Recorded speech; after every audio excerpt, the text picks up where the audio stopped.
Nizu had brought. Kaza Zuko. Wanted for attempted murder, property damage, and attacking police and heroes. Quirk, Wyvern. A mutant-type quirk that drastically enhances her strength, gives her the ability to fly, and arms her with various biological weapons, being her claws, talons, fangs, tail, and fire-breathing. Suru Sosaka Aka Shift. Wanted for illegal uses of quirk and assault. Quirk, Space Swap. Allows him to swap two objects' positions in space, without changing their appearance. Imagine if someone had the ability to swap hitboxes, without changing what anything looked like. Subu Yukog. Former security guard. Wanted by several debt collectors. Has been incarcerated for multiple cases of assault. Quirk, Grain Control. Allows him to control grains. Be they sand, rice, dirt, or anything considered to be a grain. Pei Ioto. Part of the prestigious Ioto family. Has been arrested on multiple counts of illegal quirk use. Currently on house arrest. Quirk, Lifelike. Her fingertip is a paintbrush, anything she paints with that brush can be manifested, and brought into reality for an hour before vanishing. Karaki Esu Aka Yo-Yo. Wanted for vigilantism and assault. Quirk, Multiply Impact. If the user hits someone with a direct attack and then hits them again within a span of 30 seconds, the impact of that second hit will be multiplied by 2. This continues to stack until she fails to hit them again within the span of 30 seconds. Note, this quirk is useless if the user cannot inflict damage on the opponent at all, as anything multiplied by 0 is still 0. Yoko Miru. Suspected of several cases of illegal quirk use and theft. Quirk, Charm. Whenever the user focuses on a person, that person will begin falling in love with the user. The longer they focus, the more effect it has. This works regardless of any outside circumstances, like preference, marital status, and sexuality. Roru Khan. A brilliant graduate with an engineering degree, but has refused all job offers due to lack of interest. Quirk, Ownership. Whenever Rora touches something, he can then activate his quirk and claim ownership of it, meaning he has complete control over its functions and how it operates. Note, he can only do this to one thing at a time, and his quirk only works on inorganic matter. Yes, they will make a fine time, Nizu said as he looked over the files. I agree, I'm glad you found so many good candidates. Although I have to admit I'm pretty worried. What if they go too far, or we can't control them? Izuku asked. Well, then you'll find them much easier to destroy than the current threat we face, Nizu said nonchalantly. It is a risk, but one I have faith in. Do you? Not really, but I have faith in you, and I do want to help out some of these people if I can. Izuku admitted with a sigh. All right. Project Sky Pirates is a go. Chapter 175, The Sky Pirates. In a dark abandoned warehouse, all of the scouted people that Giza had contacted gathered, finding a large circular table with 9 seats waiting for them, and Kaza already sitting in one of them with her arms crossed. I suppose that rat guy swept all of you into this too? Karaki asked, as she quickly took her seat. he tell you what this was about? No, we're just as in the dark as you are, honey. Yoko sighed, as she too took her seat. Well, he sure offered some enticing incentive. Whoever's really behind all this must be pretty big, Subu said, as everyone settled into their seats, except Suru, who stood next to his. As long as they can maintain their promises, I could care less, Pei admitted nonchalantly. Well, you'll be happy to know that we in fact can, said Izuku's voice from nowhere. Suddenly, Izuku appeared behind his chair, becoming visible for all to see, with his hood up and face hidden. Nizu appeared behind him. Hello everyone. I'm so glad you agreed to meet with us. I knew Giza wouldn't fail to get our point across. Nizu and Izuku Midoriya, well, this is certainly interesting, Roro said. I have to say, I never expected someone who takes care of children for a living to be so shady. I have little choice, Izuku retorted as he and Nizu took their seats. And little time. Let's get right to the point. For those unaware, I am Nizu, hero and principal of UA. But you don't need to worry about being arrested today. And this is Izuku Midoriya, head the Midoriya Foundation, whose specialty is taking care of children with quirks that make it difficult for them to live in society. He's also completely quirkless despite what his aura might tell you. Quirkless, huh? Never thought I'd meet another one. Subu stared at Izuku with a saddened expression. Must have been tough. It was, and still is, Izuku explained. Me and my children have been facing attacks by the recently revealed Meta Liberation Army, a quirk supremacist group with seemingly large amounts of power and influence. Enough to have kept them hidden for decades.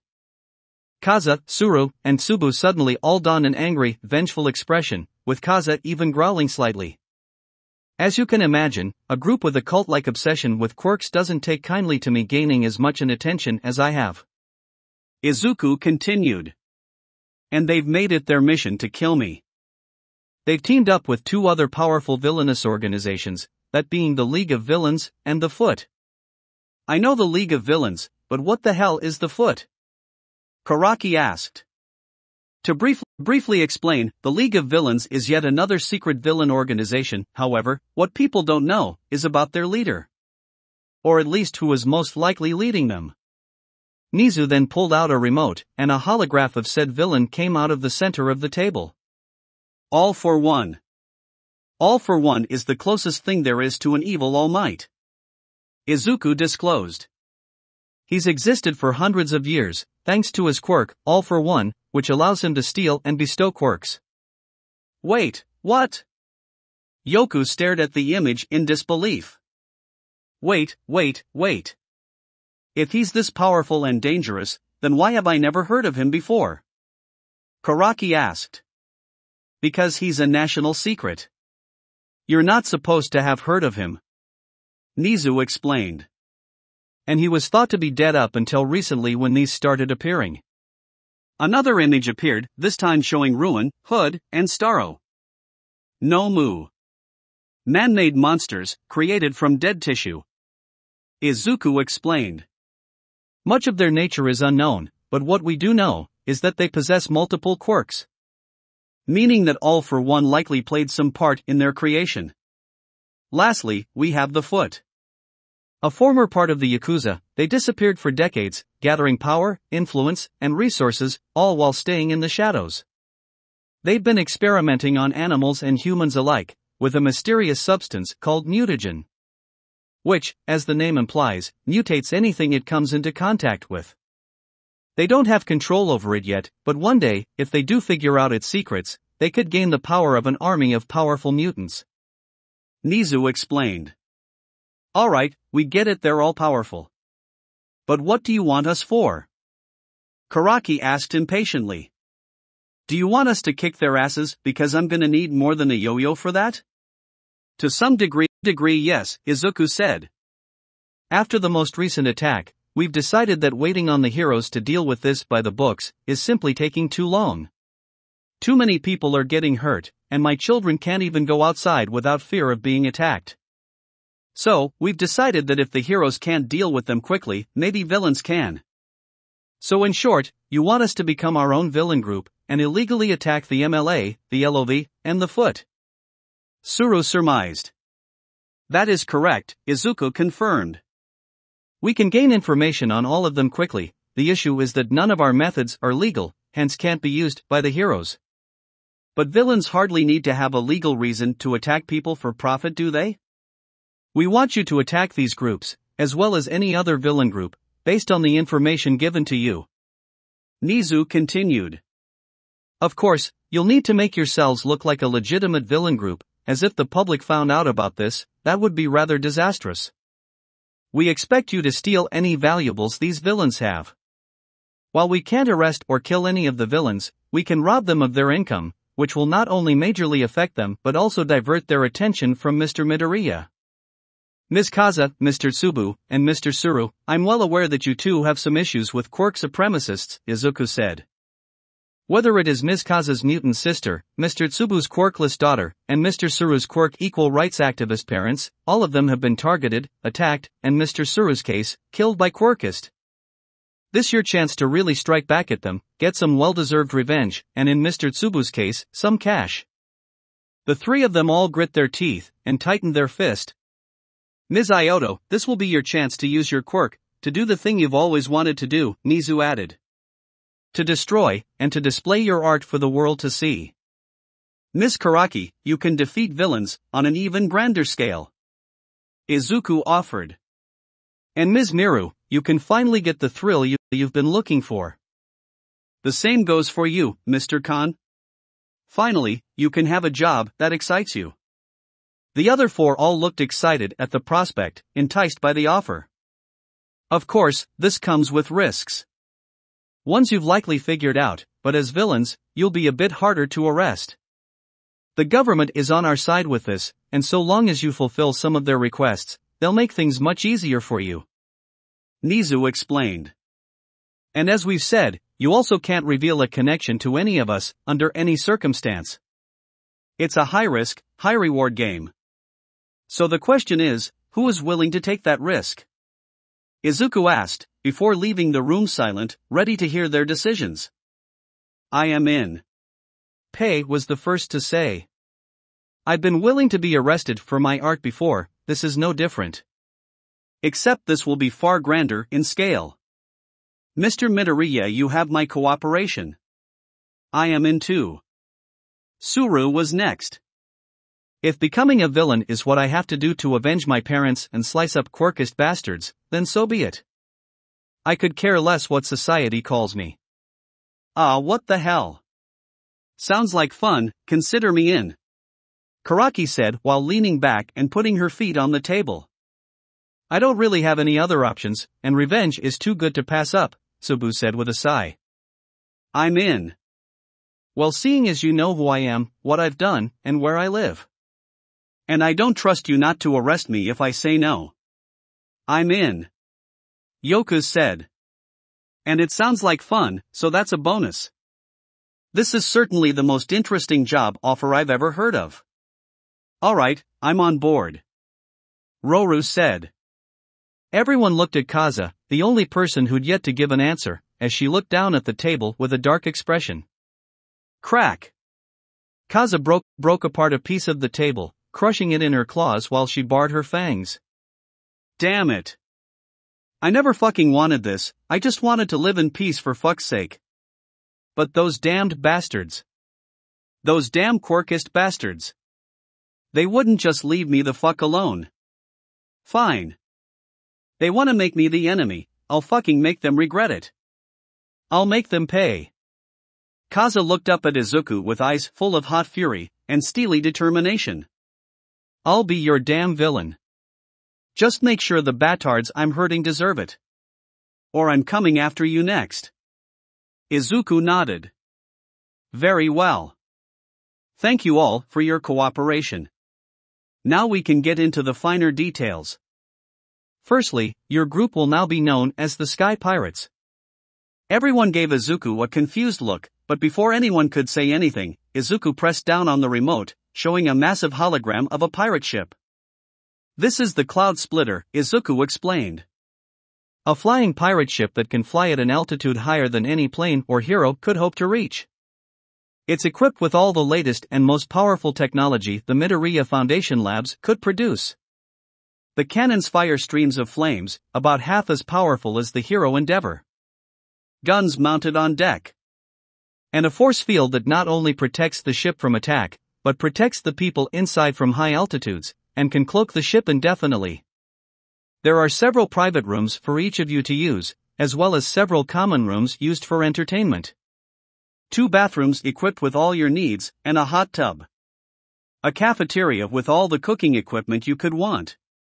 And several storage rooms for whatever you should need to put in them. Namely food and stolen goods.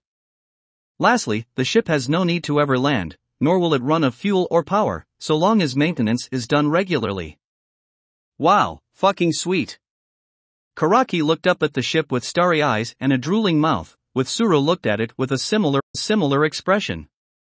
How the hell did you build something like that? Roru asked, looking at the ship with great confusion. How does that force field work? And those cannons dash. Better question, why does a childcare facility have a lab that can produce top-of-the-line weaponized vehicles straight from a fantasy manga? Yoku asked. And the next best question is, why did you then decide to take all this advanced technology and use it to make a fucking pirate ship? Yeah, no, that is a bit weird. Not I'm one to look a gift horse in the mouth, Sabu said. My lab was founded with my own money after we discovered a new and interesting source of energy, Izuku explained. It was this energy that made it possible to make this ship. However, this also adds a complication to the mix. You can't just give us a ship made with technology only you have, without people getting suspicious. Kaza surmised. At least not if you want to sell that technology anytime soon. Correct. Which means I'm going to need you to steal it from me. Izuku said, before using the remote again to show a new image, this time of his land. This would be almost impossible for you normally, as I've turned my facility into a fortress of sorts. Using all kinds of technology and quirks, as well as 4 highly trained and powerful bodyguards, to safeguard myself and the children. However, we've managed to make something in opportunity.